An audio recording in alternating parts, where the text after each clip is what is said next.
Welcome, Cat Fam, and to another edition of our Alumni Spotlight. And in this episode, we are not going too far back in time. We're going to go back to 2013, where Alex Coleman was on the gridiron here for the Capital football team. And so we welcome in Alex, graduate of the class of 2014. So, Alex, first, thanks for joining us, and tell us where you are now and what you're up to and how life is treating you.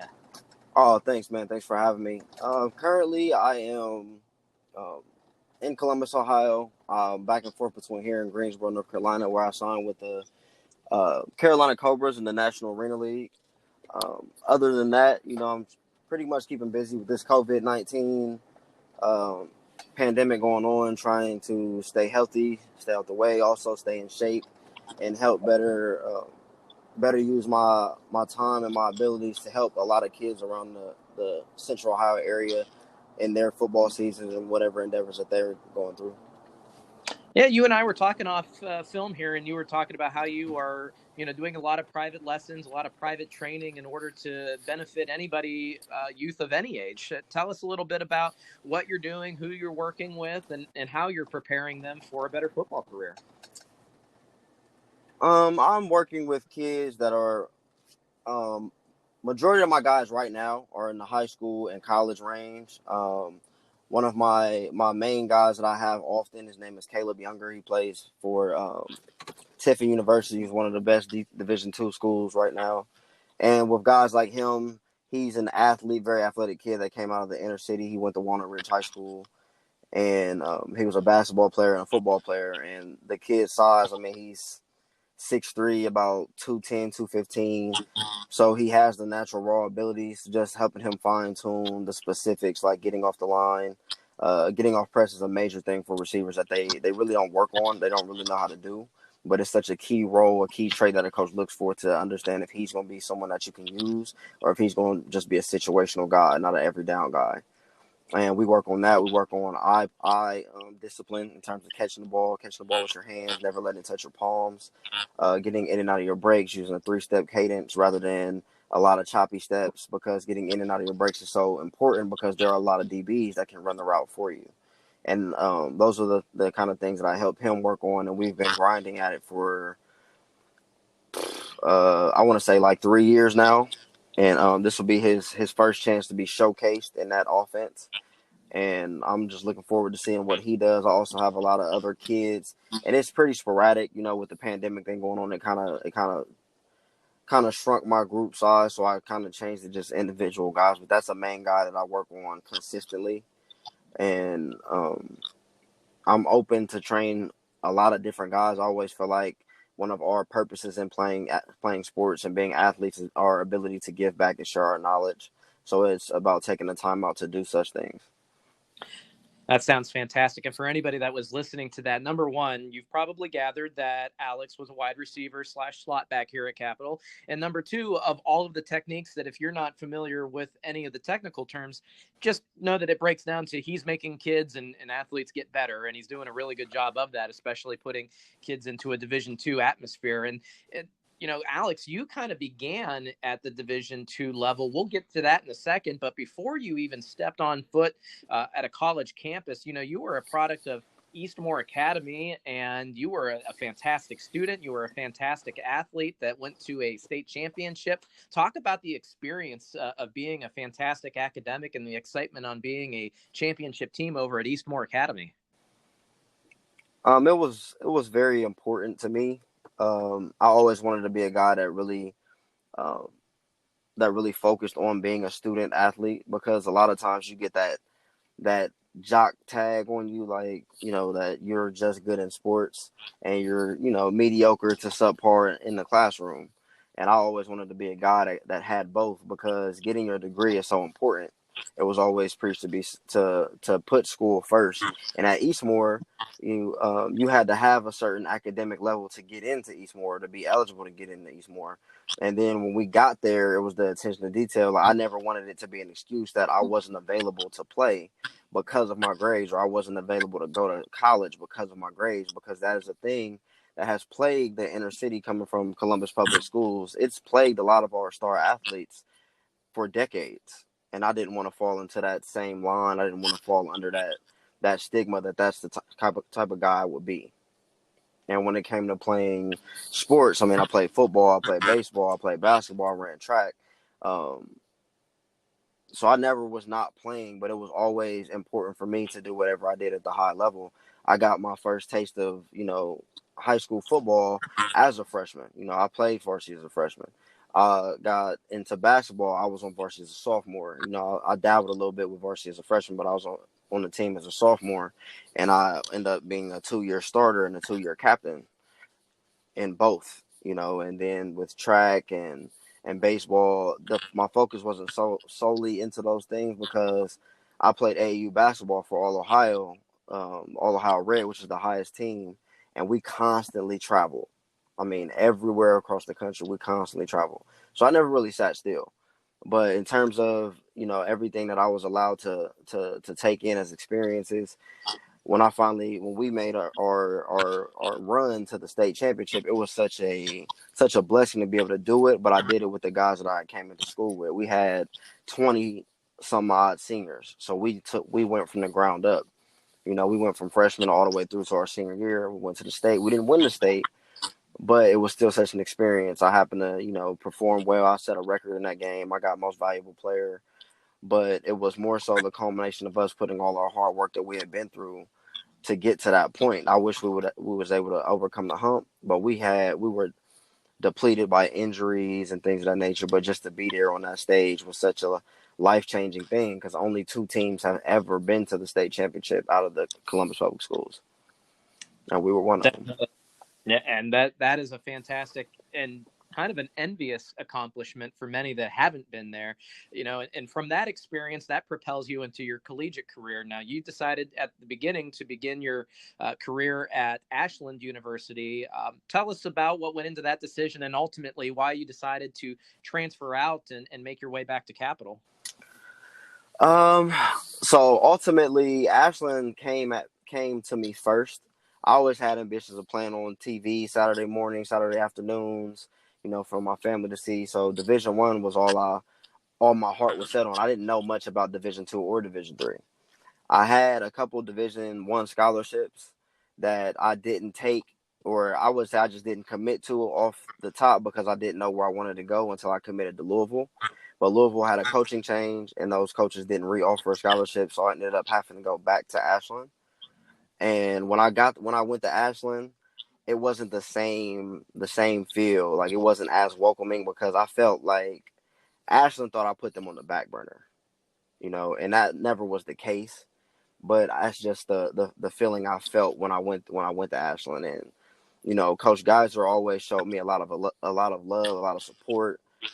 So was Coach Owen. So when I went to Ashland, um, a lot of things went smoothly. I butted heads with a couple guys, just off of the competition aspect. Me being a freshman with a lot of hype and things like that coming in. Um, I ended up making the dress team to play against Bloomsburg. I went down to Bloomsburg. I thought I was going to be the starting punt returner because that's what I had been doing. And I ended up getting told that I was going to get redshirted. So I just basically watched the game.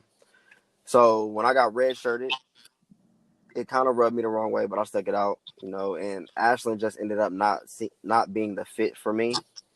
So I transferred from Ashland and I went to Ohio Dominican. And I went to Ohio Dominican because they were going to be in the GLIAC, which was the best D2 conference in the country, but it would have been the first year, and I would have been back home in Columbus. So when I transferred to ODU, everything was cool. Everything was good. I came in as 5 deep at the slot position, and I ended up working my way up to battling with a 5-year senior for the starting spot. He got it, but he was cool about it. I understood the process, and I understood that there was things that I could learn. So Coach Conley, who happened to be a well-known Ohio State coach and recruiting coordinator, he brought me into the office one day because in practice they asked the receivers to go to defensive back and the defensive backs to go to receiver. I ended up doing really well at defensive back, and Coach Conley called me into the office, told me that I earned my scholarship because transferring in, you couldn't get a scholarship and from D2 to D2. and asked me if I would be willing to move to corner. I ended up starting at corner, um, and everything was fine, was smooth. I went to spring game, balled out in the spring game, back at receiver, and then we came to a situation where they had an issue where they couldn't give me the money that I had earned. So I had to make a decision, knowing that I knew Coach Stanford at Capital from doing my internship there as a senior and with Coach Hauser. Coach Stanford always told me if anything had happened, I had a home at Capital. So a guy that was like an older brother to me named Josh Anderson, he was looking to transfer out of Central State. So we spoke. I spoke to Coach Stanford, and it all happened, and I went to Capital. It was a no-brainer. I didn't know much about the D3 level in a sense at all in the first place, but I knew about Capital because of Coach Stanford, because we always went to the Capital 7-on-7s in high school, which were really big. So that made my decision to go to Capital a no-brainer. I knew that a guy that was like my brother, Josh Anderson, was going. Two of my other teammates from ODU, Ryan Williams and Chase Karras, we all went. So knowing that Coach Stanford was a very good friend, it really was a no-brainer. Well, it just goes to show that the connections, wherever they're made, can run deep and can last a lifeline and get you to the places that you're meant to be. And that place was Capital. We're talking with Alex Coleman, class of 2014 from Capital Football. And so let's keep on talking some football. Before we get into, really your role as it came to be, just talking about a little bit more about your background. Like when you were playing as a kid, were you always the playmaker? Were you always the guy that needed the ball in your hand, or did you play a couple different other positions? When I was younger, my first year playing, I actually was a center, and then the next season I became the quarterback. So I went from center to quarterback, and I played little league. I played center. I played quarterback. I played running back, and I was always a cornerback. I always played corner. And coming up through there, when I got to high school, I went into high school thinking I was going to play running back. We actually happened to be about 5 deep on varsity at running back, and I played corner. And I thought I was going to just be a corner for the rest of my life. I went to Michigan State, and I was like the top freshman performer at a camp at Michigan State at corner. So I was like, oh yeah, I'm going to be a corner. I'm going to be a corner. We got into camp my freshman year at Eastmore. We used to go to Ohio Northern every year for camp, and we'd do 3-a-days for 5 days. We got into camp, and our coach, he was like, well, we need a guy to play running back for the scout team. So I went to running back. So I'm like, all right, I'm locked in at running back. So as the season went on, our receivers was struggling. So our coach was like, man, we need somebody that can catch. We need somebody that can catch. I've always had great hands, always. So I'm like, look, my position at running back, I'm like 5 deep. I'm probably not gonna play that much. So I go to receiver, and I ended up playing more receiver as a freshman. I was in on certain packages on 4 wide and stuff like that. So that was how that all got started, and I just loved it. So I stuck with it. Ended up becoming 3 times All City first team receiver, 3-time All City first team district, 2 times All State. So it really just became second nature, and I love returning punts. So I was a punt returner from little league all the way through high school, and then Capital. Just get this man on the field, and he'll make you look smart, right? That's what it is, man. Like student of the game. There you go. Now, I mean, when you look at your game, like, how would you define your style? As a receiver, my style is I'm going to catch everything. I'm going to catch everything. I'm going to run precise and crisp routes, and I don't feel that anyone can cover me one-on-one. So, and then when I get the ball in my hands, I turn into that running back again. I just make plays when the ball is in my hands. Um, and as a punt returner, just don't kick it to me because it's going to be a problem. which are incredible traits to carry over into the Arena League. That's almost exactly what you're looking for.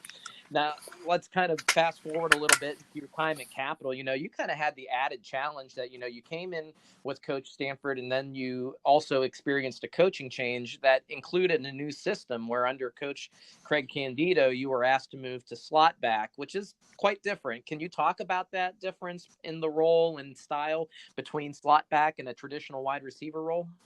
Yeah, absolutely. When the coaching change happened, like I love Coach Candido. I talk to him all the time. We sporadically talk, and when I first met him, you know, I didn't know what to think, but he knew like who I was on film and stuff like that. So he told me off top like you're gonna be a slot back. I'm like, okay, what does a slot back do? He was like, we're gonna throw you toss sweeps and you're gonna run the ball and then you're gonna. So I was like, okay, that's fine. It doesn't. I mean, as long as I'm getting the ball, I don't really care. So the transition though, like I didn't know how much. Um, One, I didn't know how much I'd be blocking, but there's a lot of blocking, and it's not regular stalk blocking. You're like taking these out, cut blocking, and rolling. If the ball is coming your way and you're not getting it, and then I mean, I think I led our team in receiving touchdowns, and I only had 7 catches. So it's like I might have called. You never knew when we were going to throw the ball because we rarely did it. But when we did, it was always like a wheel or something like that. So there was no route tree. So I think that was one of the biggest things. Is like going from running a route, having to win one-on-one matchups with a cornerback versus, the number system in terms of who you're blocking. Like there's a number system in terms of when we go in our toss or our option phase, there's a number system you have to count to know who you're supposed to block. So it's the transition was very big, and once you learned how to count, everything was easy. But when you go from being a receiver, it's like, look, just beat your man. You got a post, you got a corner, you got to dig, you get in the rock. You got to just understand, all right, are they in cover 2? Are they in zone? Or are they in man? That's a lot easier than having to count, okay, I got this in, that linebacker, this inside linebacker. That's 1, 2, and 3. That's how we have to block.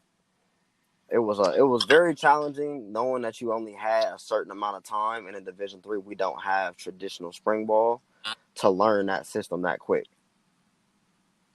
Well, the transition went pretty well for you. I mean, I got the numbers here in front of me. And in 2013, your senior year, you had over 500 rush yards. You had 5 total touchdowns between rushing and catching. And then in kick and punt returns, you had more than 600 yards combined. So you were a jack of all trades that led you to become a second team All OAC selection.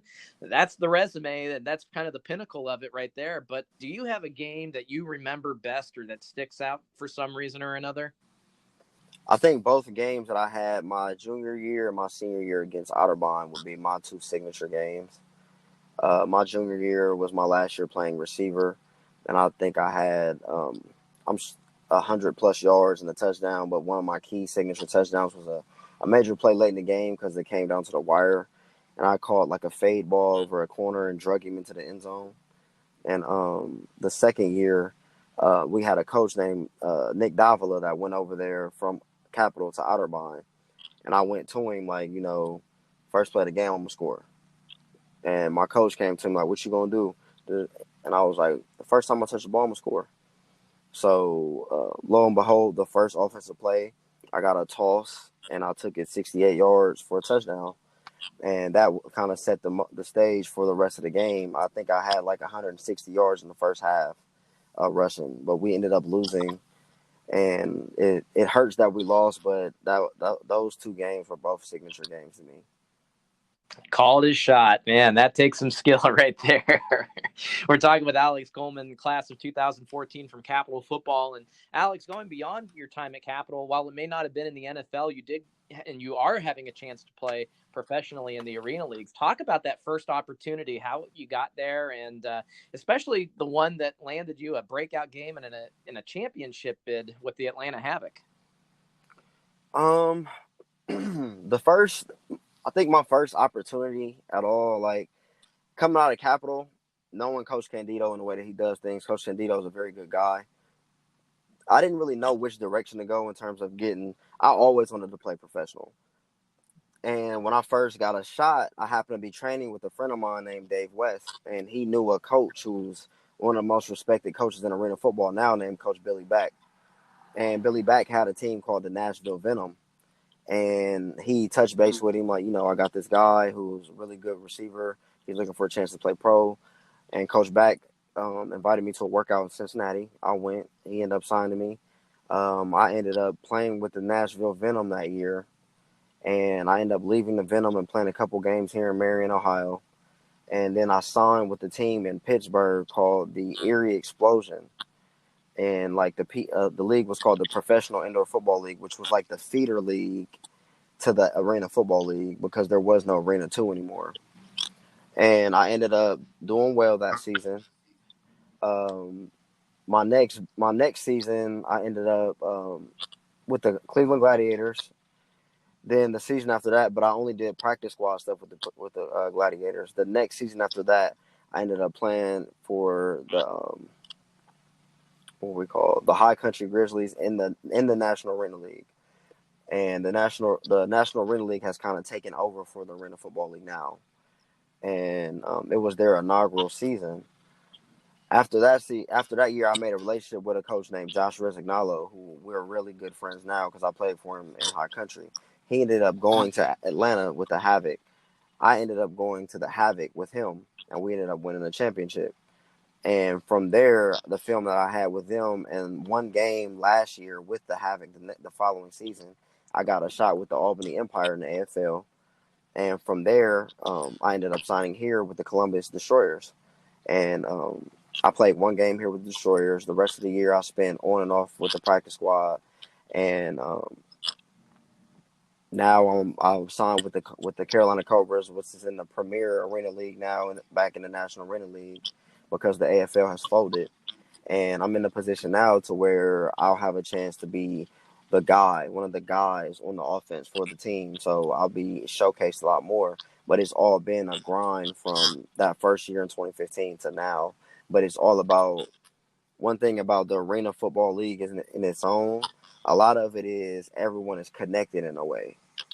This guy played for him or this guy played with him and he can get you a shot here. Like that's really what it's all about. It's just like any business venture. It's kind of about your networking.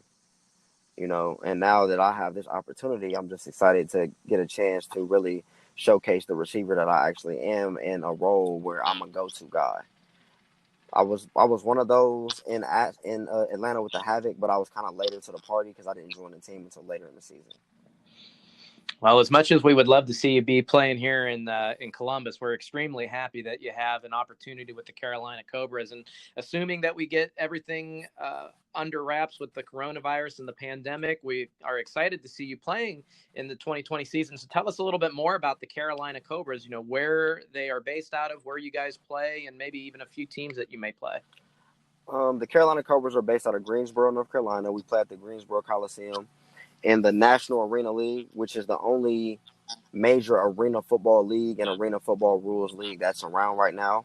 And we play teams like the Jacksonville Sharks, um, the Columbus Lions, the Orlando Predators, is another old AFL organization.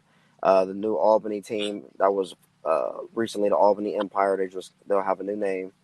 Um, and those are really the main teams that'll be in the league right there. We're looking for some additions.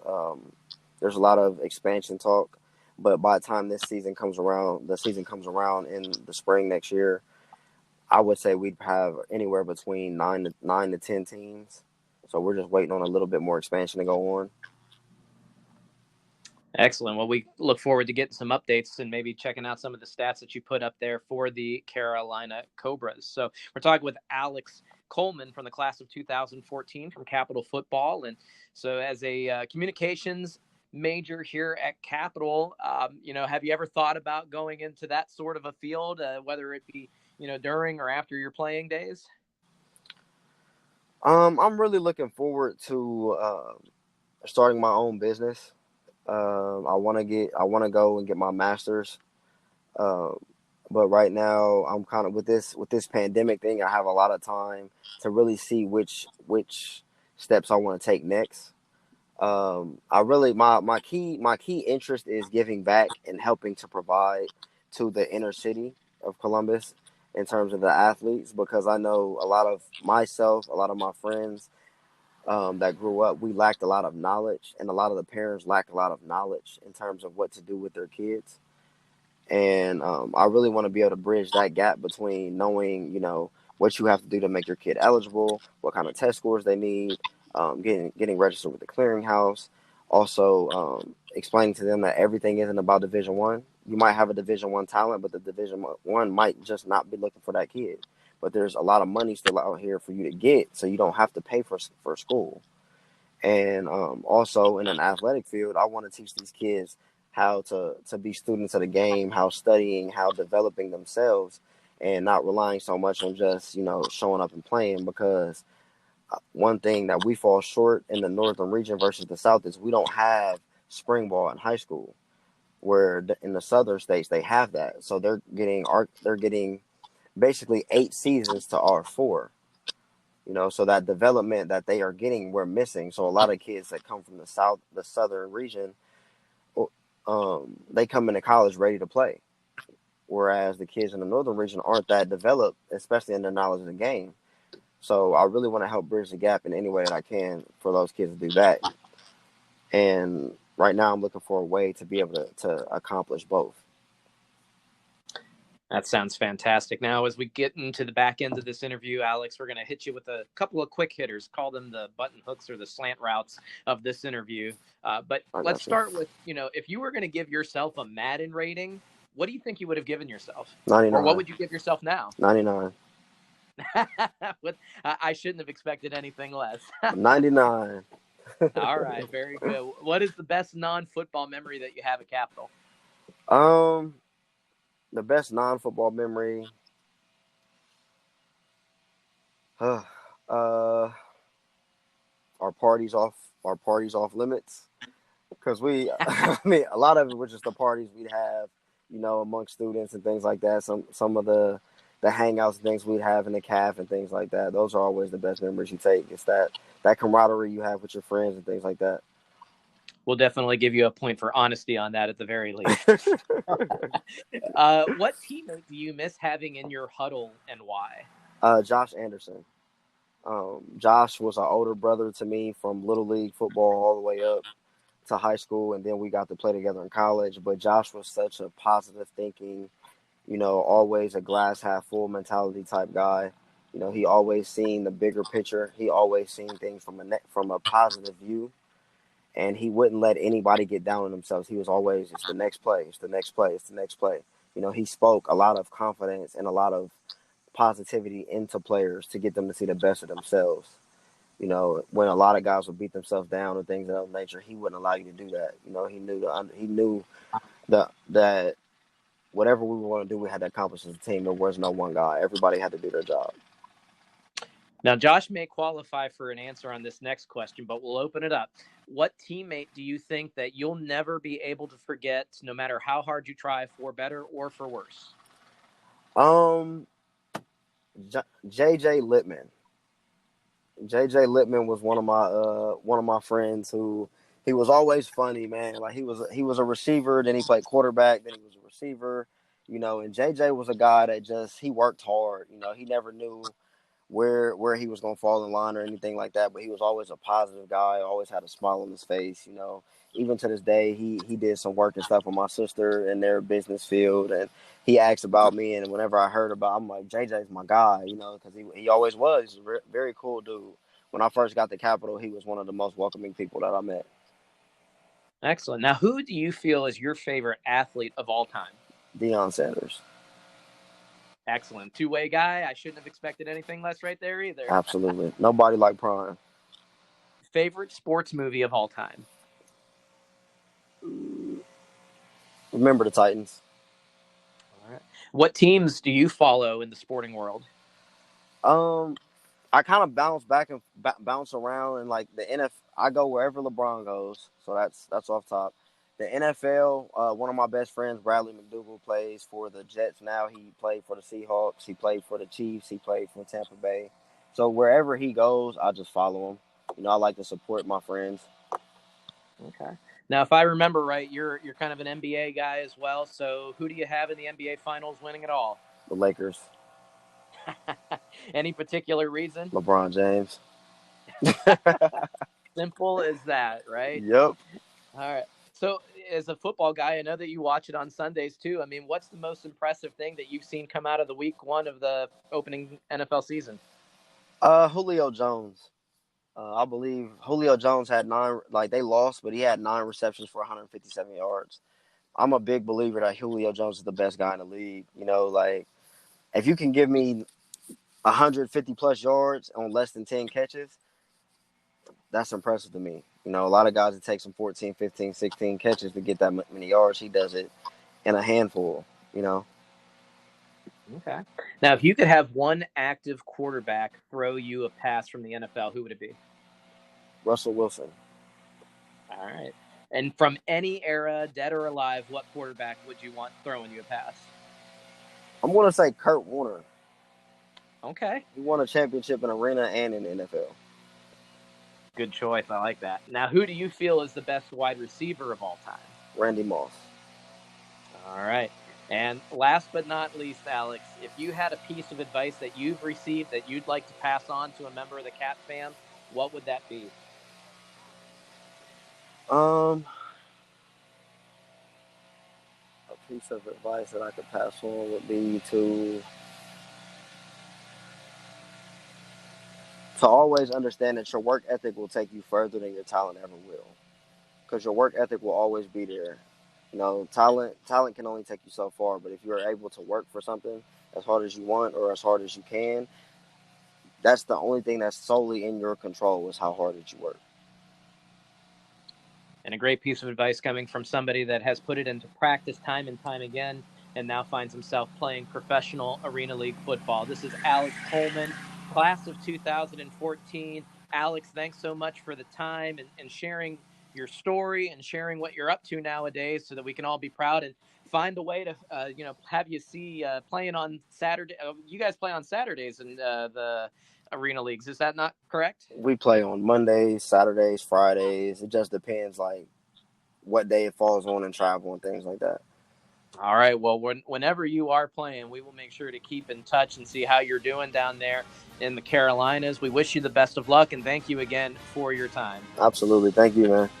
All right. This has been Alex Coleman, class of 2014 from Capital Football. We'll keep on moving along here in this edition of Forward Capital Crusaders.